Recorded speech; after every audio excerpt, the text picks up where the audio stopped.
Hello everyone, welcome to UGC Net JRF Achiever. How are you all? I hope you are the well. तो आज हम discuss करेंगे higher education का most expected MCQ. इसमें मैं कुछ पीवाईक्यू भी ऐड किया हूँ। तो ये इसका फर्स्ट पार्ट आया हुआ है, ये सेकंड पार्ट है। इसको आप लोग अच्छे से लगाएं, ये काफ़ी आपका हेल्प करेगा आपके अपकमिंग एग्ज़ाम के लिए। तो आते फर्स्ट क्वेश्चन पे। फर्स्ट क्वेश्चन है the national education policy 2020 propose which structure for school education. NEP 2020 propose which structure for school education 10 plus 2 5 plus 3 plus 3 plus 4 6 plus 4 plus 2 8 plus 4। तो NEP कौन सा structure दिया था?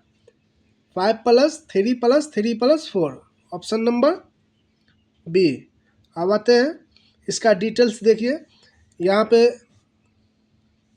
जो इसका स्ट्रक्चर है वो भी मेंशन है और इसका जो भी की फीचर्स है वो सब ये पेज पे मेंशन है और ये काफ़ी इंपॉर्टेंट है, तो आप लोग इसका स्क्रीनशॉट ले सकते हैं।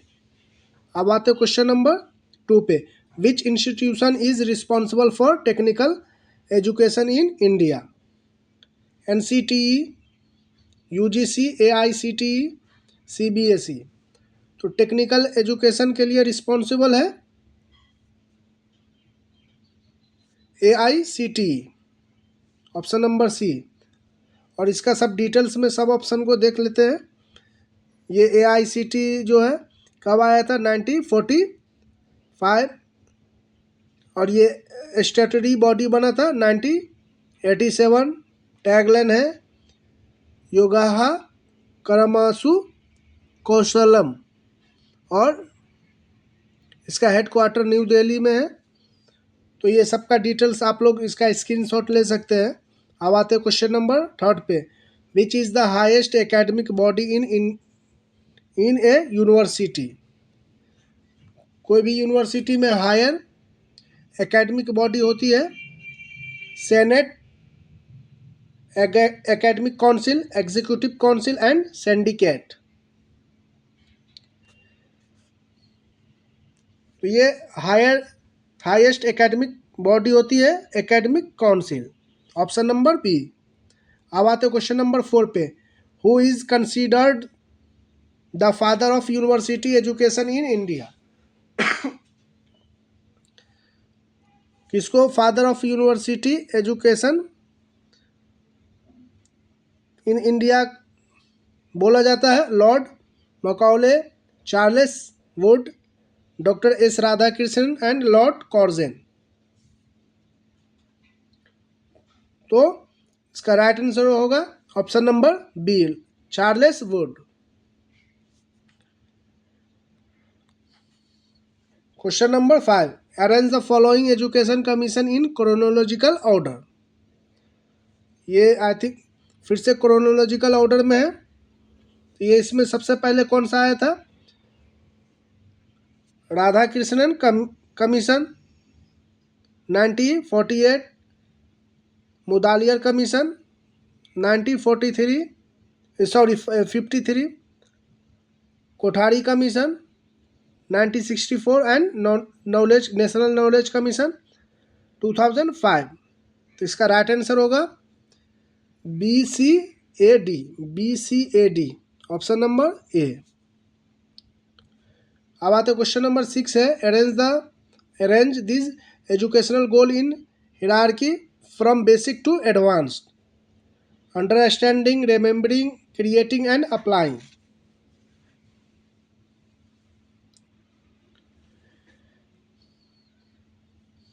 इसमें सबसे पहले क्या आएगा?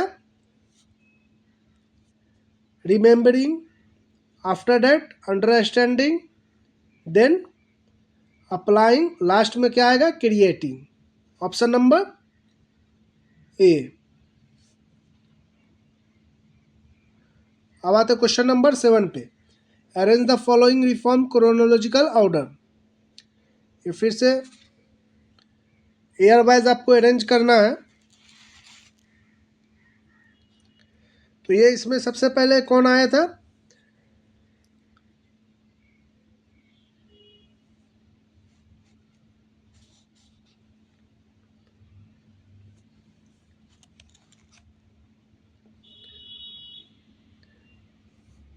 इसमें सबसे पहले आएगा ग्लोबल इनिशिएटिव एकेडमिक नेटवर्क। ये आया था 2015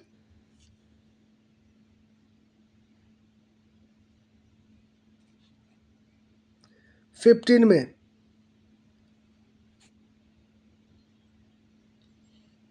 रूसा कब आया था?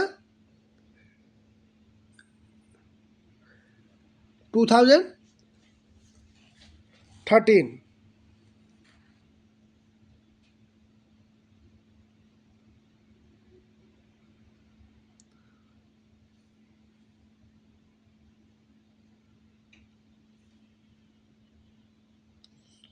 इसमें आई थिंक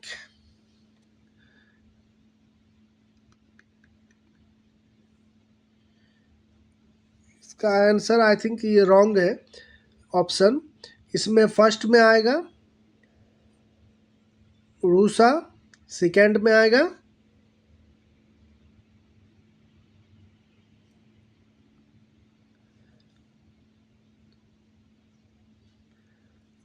एक सेकंड, इसका ऑप्शन रॉन्ग है। फर्स्ट में आएगा रूसा, सेकंड में ग्लोबल इनिशिएटिव एकेडमिक नेटवर्क और थर्ड में आएगा NIRF एंड फोर्थ में NEP। अब आते हैं क्वेश्चन नंबर 5 पे। 5 arrange the following education related international organisation as per their year of establishment. ये ईयर ऑफ एस्टेब्लिशमेंट के अकॉर्डिंग आपको अरेंज करना है और ये ईयर ऑफ एस्टेब्लिशमेंट से 2-3 क्वेश्चन हायर एजुकेशन में बनते हैं। यूनेस्को कब आया था? इसका मैं आगे डिटेल्स दिया हुआ हूँ। यूनेस्को आया था 1945। तो ये फर्स्ट में आएगा यूनिसेफ 1946, AB और CWTA 1995 में आया था। तो ये तो लास्ट में होगा वर्ल्ड बैंक 1946। ये इस्टेब्लिशमेंट ईयर है, यहाँ पे थोड़ा आप लोग कंफ्यूज मत होइएगा। वर्ल्ड बैंक जो है ना, इसका प्रपोजल 1944 में आया था बट इस्टेब्लिश हुआ था 1946 में। ठीक है, तो ये 1946 होगा। तो इसका राइट आंसर होगा ऑप्शन नंबर ए। आगे देखते हैं इसका, ये डिटेल्स आप देख सकते हैं। UNICEF sorry UNESCO 1945, UNICEF 1946, WTO 1995 और ये वर्ल्ड बैंक जो है इंट्रोड्यूस हुआ था 1944 में एंड एस्टेब्लिश हुआ था 1946 में। आप इसका स्क्रीनशॉट ले लें। अब आते क्वेश्चन नंबर 9 है, arrange this learning outcome according to Bloom revised taxonomy lowest to highest. जो ब्लूम का रिवाइज थ्योरी है उसमें सबसे पहले क्या आएगा? रिमेंबर, उसके बाद understand, evaluate, then create. Option number A. अब आते क्वेश्चन नंबर 10 पे। Arrange the following major higher education reform in India chronological order में इसको लगाना है। अगेन ये भी फिर ईयर से रिलेटेड है। तो ये IIT जो है फर्स्ट कब इस्टेब्लिश हुआ था? 1951 में IIT खड़गपुर। तो ये फर्स्ट में आएगा। UGC 1940, ये सॉरी UGC 1953 स्वयं कब आया था? 2017। और NAP 2020। तो इसका राइट आंसर होगा ABCD। अब आते क्वेश्चन नंबर, एक सेकंड ABCD, वो दो ऑप्शन में है, ये D में भी है और A में भी है, तो ये मिस्टेक हुआ है। तो इसका राइट आंसर होगा ऑप्शन नंबर ABCD।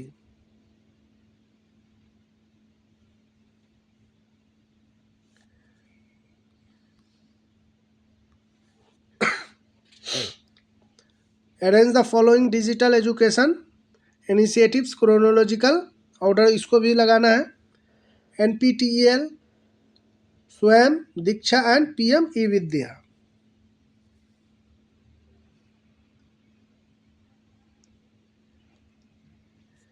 तो इसमें फर्स्ट में क्या आएगा? NPTEL, सेकेंड में स्वयं, ये NPTEL आया था 2002 में, स्वयं 2017, दीक्षा एंड ई-विद्या, ऑप्शन नंबर ए। इसका मैं डिटेल्स आगे ईयर दिया हुआ हूँ, ये है, इसका आप लोग स्क्रीनशॉट ले सकते हैं। NPTEL जो है 17 जुलाई 2003, स्वयं 17 जुलाई 2017, और दीक्षा भी 17 में आया था, एंड ई-विद्या 2020 में। अब आते question number 12, which is not a central university? BHU, AMU, DU and Anna, ये जो है PYQ है। तो इसमें से कौन सी सेंट्रल यूनिवर्सिटी नहीं है? BHU भी सेंट्रल यूनिवर्सिटी है, AMU भी है एंड DU भी है, but Anna university central university नहीं है। अब आते क्वेश्चन नंबर 13, स्वयं is an initiative of NITI Aayog, ministry of education, UGC and AICTE। तो इसका राइट आंसर होगा option number B, ministry of education. Who appoints vice chancellor of central university? UGC, president of India, HRD ministry and state government. तो ये central university का जो vice chancellor होता है, तो ये तो अच्छा, चांसलर इसका कौन होता है सेंट्रल यूनिवर्सिटी का? तो प्रेसिडेंट होता है। वाइस चांसलर इसको सेंट्रल यूनिवर्सिटी का जो है अपॉइंट करता है प्रेसिडेंट, सेंट्रल गवर्नमेंट के रिकमेंडेशन पे। HRD मिनिस्ट्री तो ख़त्म ही हो गए, और ये इसके जगह पे मिनिस्ट्री ऑफ एजुकेशन आया है। अब आते क्वेश्चन नंबर 15 पे, which body governs open and distance education in India? NCTE, UGC, DEB, NCERT, AIU।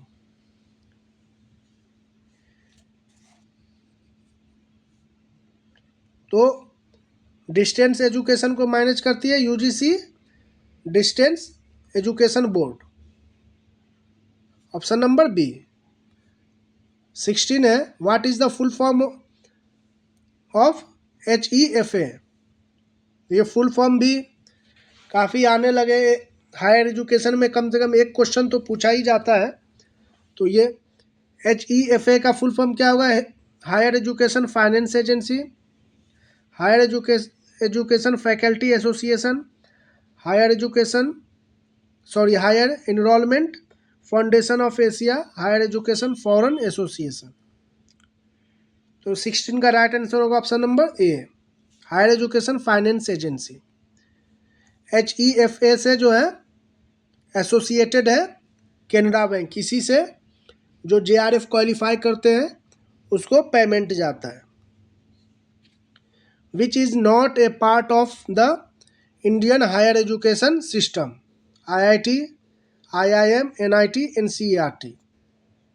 तो ये सबसे पहले आप क्वेश्चन को समझे, not a part of higher education system. तो ये आईआईटी, आईआईएम, एनआईटी तो हायर एजुकेशन का पार्ट है, बट ये एनसीईआरटी जो है ना स्कूल एजुकेशन का पार्ट है। ठीक है, अब आते क्वेश्चन नंबर 18 पे। ये भी अगेन फुल फॉर्म से क्वेश्चन है। AQAC stand for Indian quality assessment cell, institutional quality assessment committee, internal quality assurance cell, internal quiz and academic council. इसका राइट आंसर होगा option number C, internal quality assurance cell.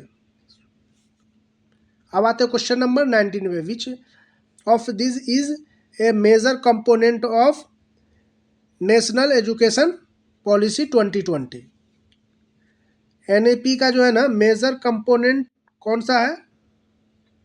Road learning, multi disciplinary education, reduce higher education funding, separate education for boys and girl. तो ये भी नहीं है, इसको आप eliminate method से कर सकते हैं। reduce हायर एजुकेशन फंडिंग ये भी नहीं है, जबकि इसमें इंक्रीज करने का पार्ट बोला है। रोट लर्निंग तो एशियन टाइम में या प्री इंडिपेंडेंस के टाइम में होता था, तो इसका मल्टी डिसिप्लिनरी एजुकेशन होगा। Question number 20। Which act governs central university?